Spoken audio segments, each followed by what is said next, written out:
Today's daf is daf Zion. We're going to begin from daf Vav Amid Beis Amar Rava. It's about one line from the bottom. So very briefly, it's very simple.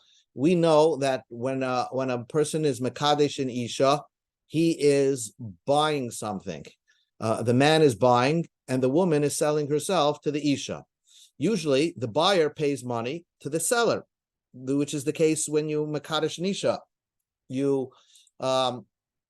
The normal case of being Mekadesh and Isha is when hi, Alan, we just began. Okay. Bottom of the page. Normally the case of when you buy something, the buyer pays, the seller gives over the item. So the man is the one that's purchasing. He's supposed to spend the money, and the woman is supposed to receive the money and sell herself to the man. That's normal, right? Harayat Mukudeshesli, by when she receives the ring or whatever it is. But the Gemara is going to play around with that idea.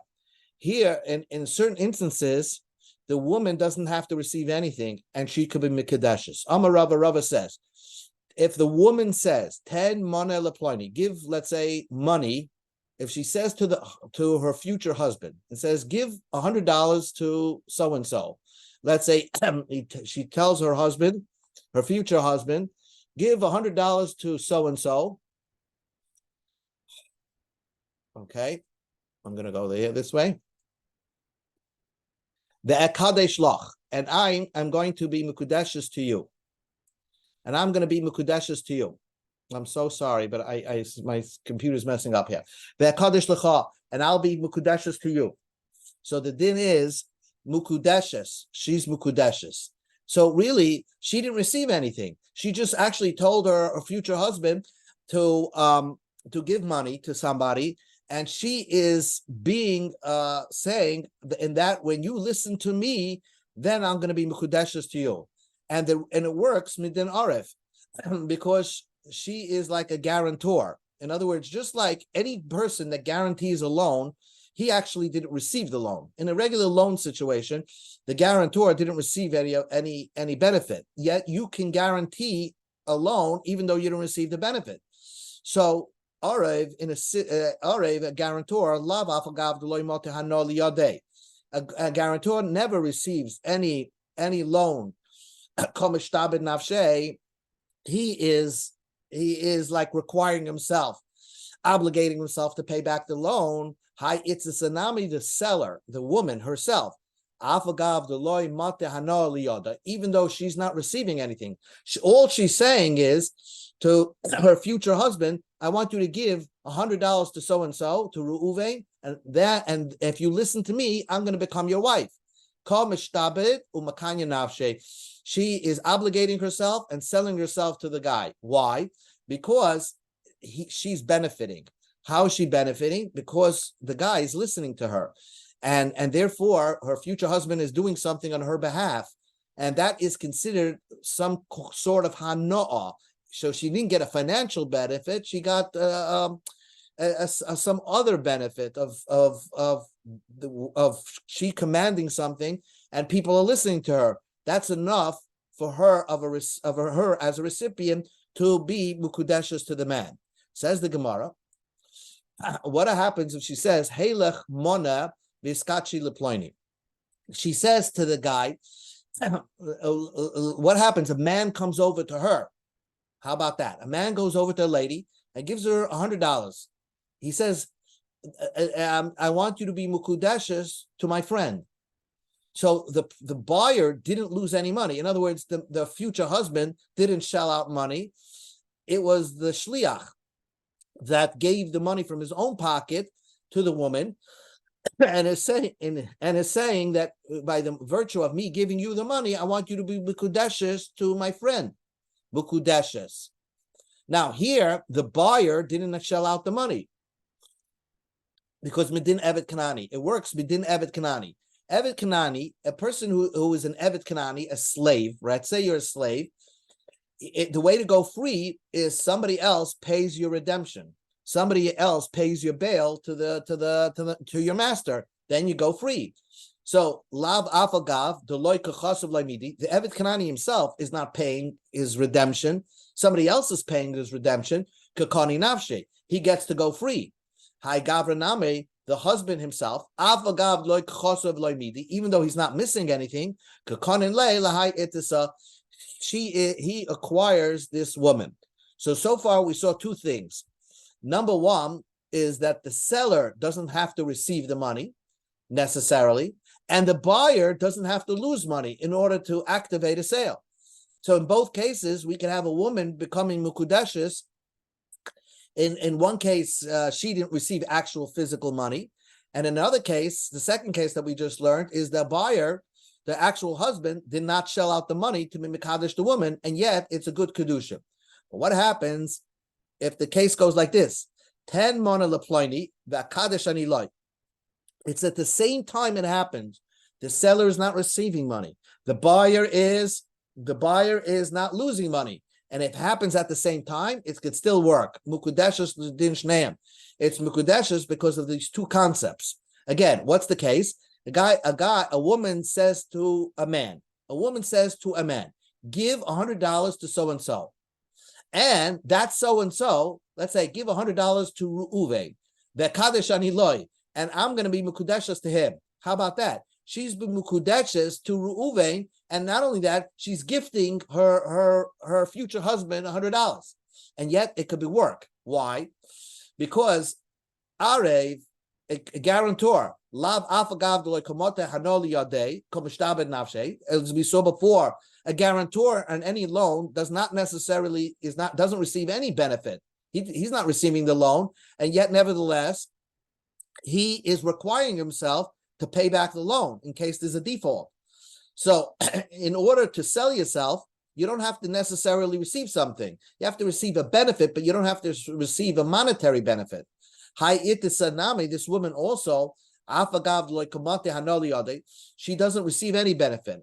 She's just having her instructions being carried out, like a guarantor. He's guaranteeing a loan, so his instruction is to the lender to lend the borrower based on his say so. So the woman's instructions are being carried out. That's enough of a benefit, that she's going to sell herself as a wife. You're going to say, okay, but midami, how can you compare this case where the money actually goes to somebody else, not to the one who's carrying out the instruction?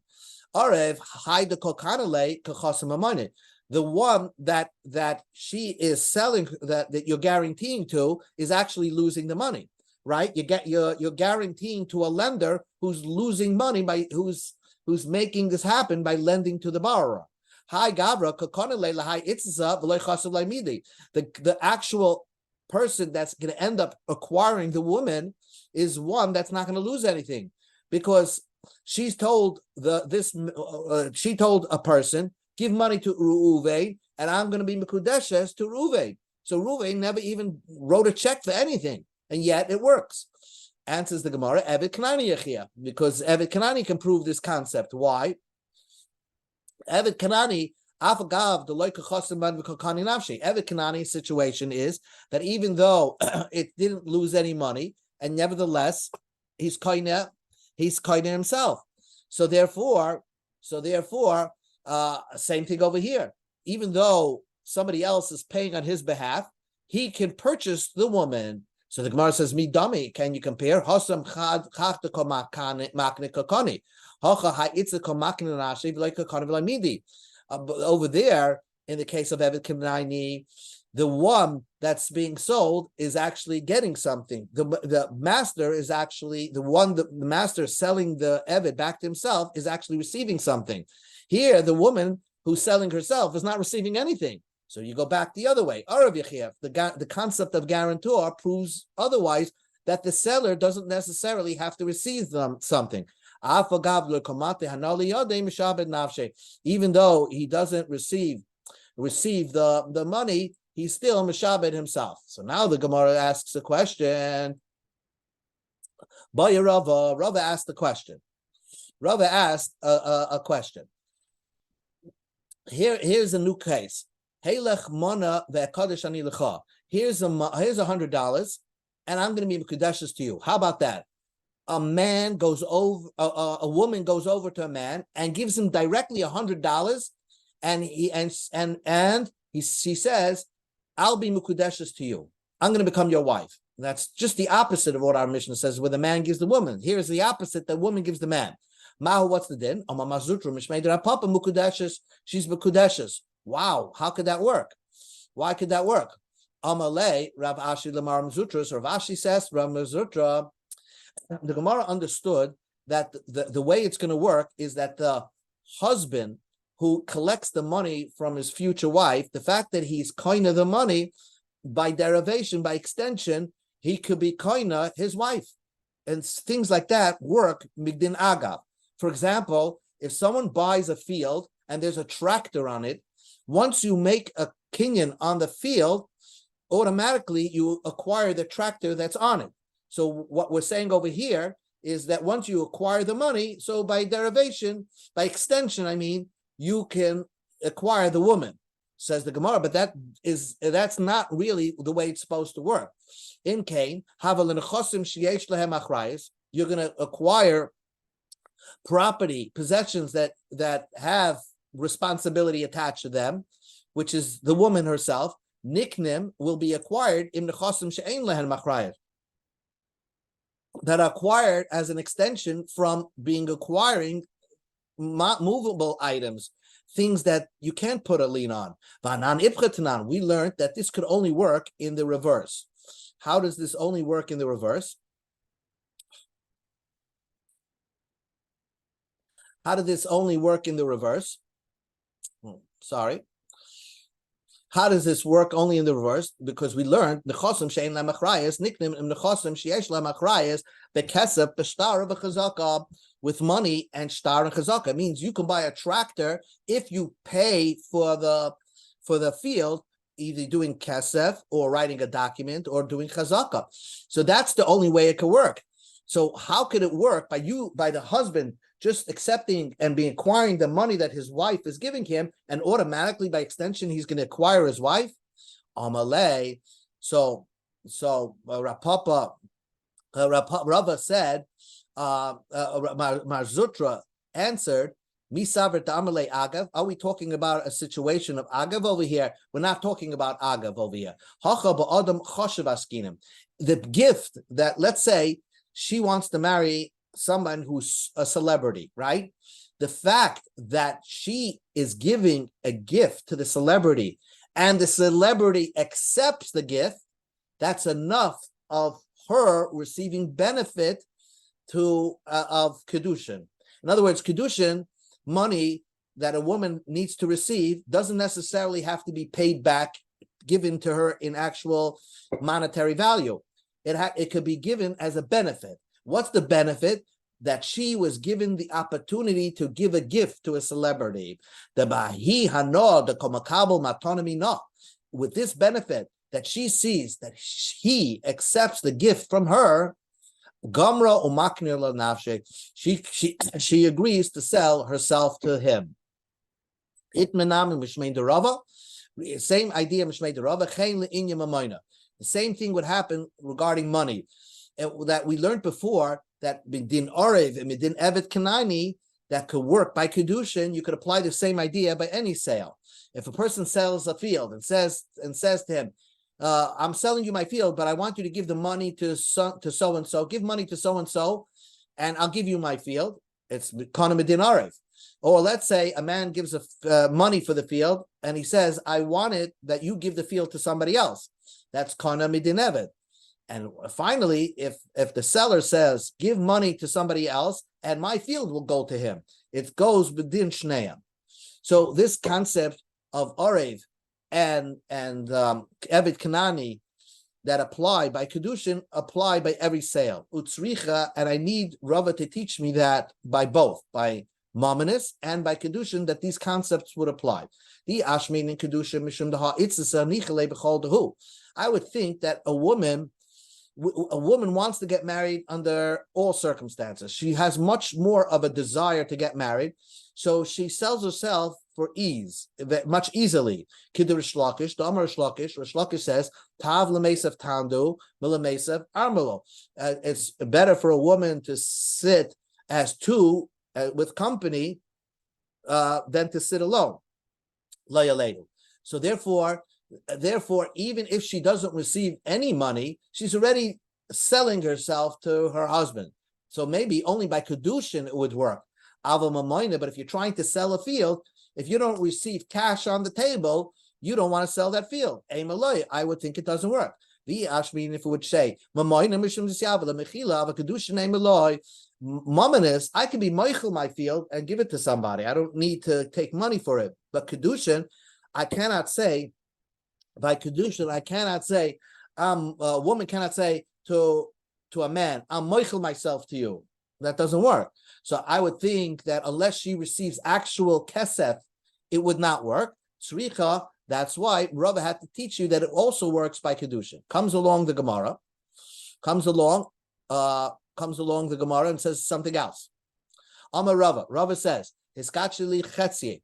If a person's a new Gemara, a man says to a woman, I want you to become mukudeshes to me, to half of me. Half of my man is mukudeshes to you. So then half of me would be mukudeshes to you. The Mishnah, the Rava says mukudeshes, it works. Chetzius mukudeshes li, but if he says to the woman, half of you is mukudeshes to me, ain't a mukudeshes, it doesn't work. Now, why is it that Amalei Abai Rava? So Abai asked the Rava, Ma'ishna, why is it when you tell a woman, half of you should be mukudeshes to me, chetziach mukudeshes li, the ain't mukudeshes, half of you should be mukudesh to me, it doesn't work, because Isha Amarachmara, Torah says you have to marry a whole woman, loichatzi Isha, you can't marry a half a woman. Hachinami, so let's say the opposite case. When a man says half of me should be mukudeshes to you, how could half a man marry a whole woman? Isha Marachmana, loichatzi Ish, it has to be a whole man, not a half a man marrying a woman. So Rava answered like this: Hachi hashi, you can't compare. Hasam itisa lebeitre loichazia. A woman can't marry two men, that's for sure. So you can't marry a half a woman and say her other half can marry another man. El Gavra mi loichazia lebeitre. Every man can marry two women. So what did he mean by say half of me will be married to you? He's basically saying that he's asking her permission. Can I marry another woman? He says that you should know I'm marrying you, but part of me in the future, down the road, I'm going to marry another woman. So that's permitted. If I want to marry another woman, I want you to allow me to marry another woman. So then, therefore, it works. Now the Gemara says, well, can't get it straight. Amalei Mazutra. So Mazutra says, Beredra Mari Lervina. The Gemara asks, another good question. The question is that if a man goes to a woman and says, half of you women should be mukadeshus to me, we say it doesn't work. Why don't we say the fact that he said that should automatically say that the whole woman is mukadeshus to him? Didn't we learn?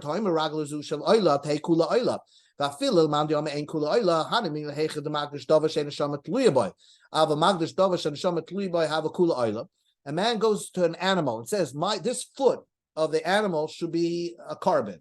So we say it automatically spreads. You can't just make a foot of an animal a carbon. The whole animal is a carbon. And even if you argue on that point, if you say the heart should be an oila, automatically, which is something that the whole soul of the animal hangs on, so then automatically you can't. The whole animal becomes holy.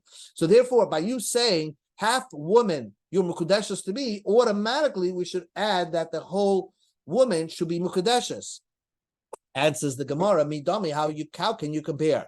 Hasam over there, behema, by an animal, you're right. If I say this foot of this animal should be a carbon oila, automatically we disregard what I say, and the whole animal becomes holy. Hacha, but over here, das acheres, there's another woman.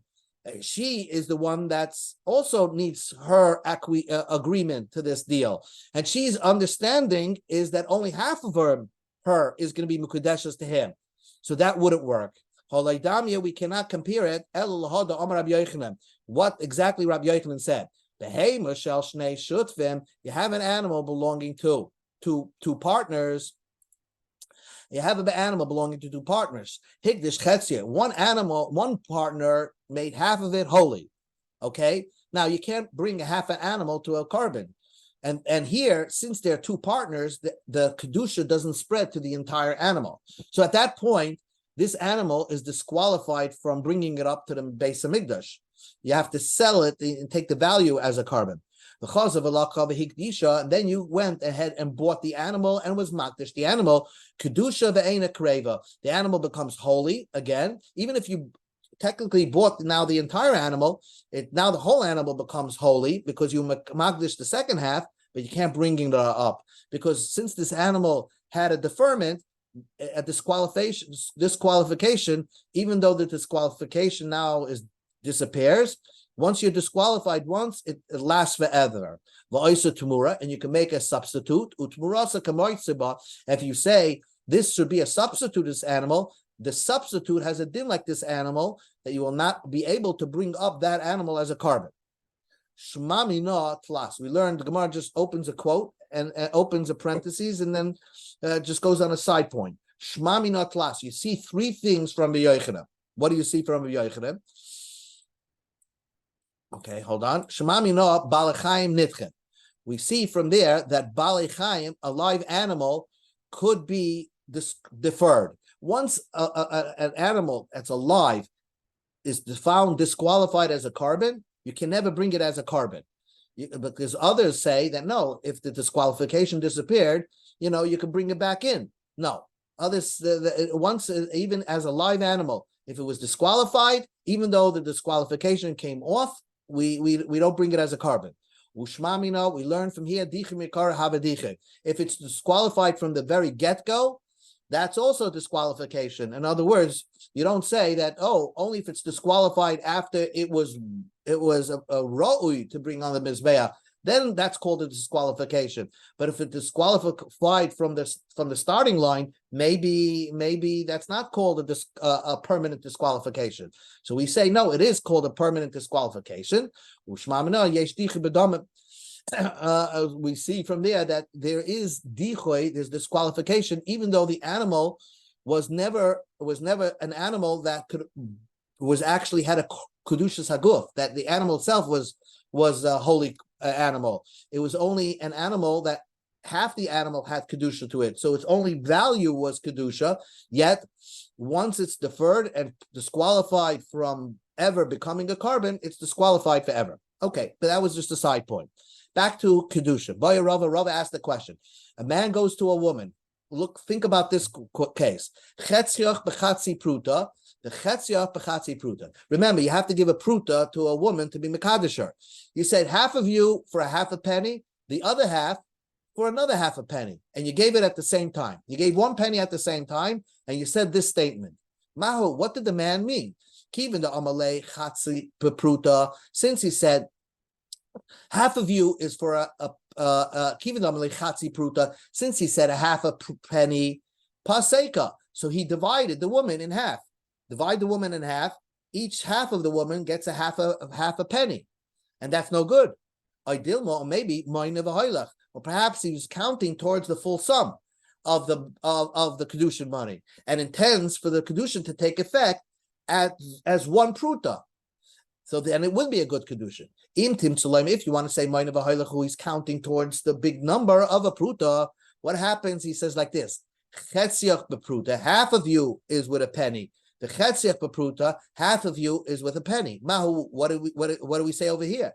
Kevin de Amalei b'pruta pruta, since he said each half of you is for a penny, a pruta, sekel a milsa, he divided the woman in half. So basically, he's only buying half a woman with pennies. So that's no good. Idilma, kol b'yaynmei, if it's on the same day, he's counting towards a full sum. Since it's still in one day, and he's trying to be mekadesh this woman, maybe he wants to say that this whole woman will be mukudeshes with 2 prutas. Intim tzulayim, if kol b'yaynmei moina v'haylach, that as long as it's one day, he's counting towards a full sum. What happens? He says, "Chetzich bepruta hayom." Half of you should be mukudeshes, half of pruta today, the chetzich bepruta machar, and the other half tomorrow. Mao, what would that be the din? Even the amalei lamacha, since he said that half of you should be mukudeshes to me with a pruta tomorrow. Pseika, so he divided the woman in half. Or Dilma hachikam law. Maybe he meant to say like this: Kedushin maschilim ohidana. Kedushin should start from today. Umigma loy nigmaru ad lamacha. It shouldn't end till tomorrow. So maybe is that good? And then finally, the Gemara asks, Shnei chatzei pruta. A man says at one time, 2 halves of you, Miss Lady, I'm buying with a pruta. Why did he say 2 halves of you? You could say that he said it all at one time, so he meant to say the whole woman with a pruta. But how do you say to a woman, half of you? It doesn't work when you tell a woman that she's mukudeshes half. Half of you is mukudeshes, so that doesn't work. One more minute. Boya Rava asked, Shnei b'naisecha l'shnei bonai bepruta. A man has 2 adult children. Imagine you have 2 boys, and they made you a shliach to mekadesh 2 girls. So he goes over to a father who has 2 little girls, right? 2 girls who are under katana, who are under bas mitzvah. So you're supposed to give the money kedushin to the father. And he said, my 2 boys are going to marry your 2 girls. And he gives, instead of giving 2 prutas, he gives 1 pruta for both girls. Mao. So, Basa, do you go after Noisin Umakabo, the giver, the 2 fathers, and the receiver, the father of the daughter? The father of the daughter is the receiver. And you're giving, at the end of the day, a pruta to the father of the daughters. Although he's being Mekadesh 2 daughters, but he's only 1 receiver. So he got 1 pruta. That should be enough. Oidilma, maybe Basa did who was leading. You should go after who's getting married. And since he's giving over 2 young daughters in marriage to 2 brothers, and so therefore you have to give 2 prutas. You didn't give 2 prutas, you only gave 1 pruta. What's the din? Teku, that would be another question. One more, half a minute. What happens? A person says, Boyer a papa says, Bitcha uparaska b'pruta. How about a man goes over to a woman, and he says, I'm buying, a man goes over to a father, and he says, I'm buying your daughter and your cow with 1 pruta. How is that? Mao, me, I'm reading him. What did he mean? Bitcha b'chatzi pruta, uparaska b'chatzi pruta. Did he mean that he's buying the daughter with a half a pruta and the para with a half a pruta? So he gets neither, because you can't buy a cow with money and you can't buy a daughter with a half a pruta. So Oidilmo, maybe he meant to say, Bitcha b'pruta, your daughter I'm giving a penny to, Uparascha b'mshicha, but your cow, I'm going to do the appropriate kinyan with a cow, which is mashicha. So though he said bitcha parascha b'pruta, it sounds like he's giving the pruta for both. No, the pruta is going on the bitcha. Parascha, the cow, he's going to do a normal mashicha, because a cow you can't buy with kesef. So the Gemara finally says, what happens if he says, Boy Ravashi, bitcha v'karkacha b'pruta? If he says, I am buying your daughter and your piece of land with a pruta. Now you could buy karka with kesef. Maha, what's the din? So since he said it in one sentence, maybe he meant to say bitcha b'chatzi pruta, v'karkacha b'chatzi pruta. He's buying the daughter with a half a pruta and the land with a half a pruta. So it doesn't work, because you're giving you're giving below the amount that you're supposed to give. Dilma, maybe he said like this: bitcha b'pruta. I'm buying your daughter with a pruta. But your karka, since I don't have any money left because I'm using it up for your daughter, I meant to say karkacha b'chazaka. I'm buying your piece of property by doing a chazaka, which is another type of kinyan to acquire property. Teku, the Gemara leaves this as a question. So we'll continue Be'ez Hashem tomorrow. Hopefully I'll have this worked out.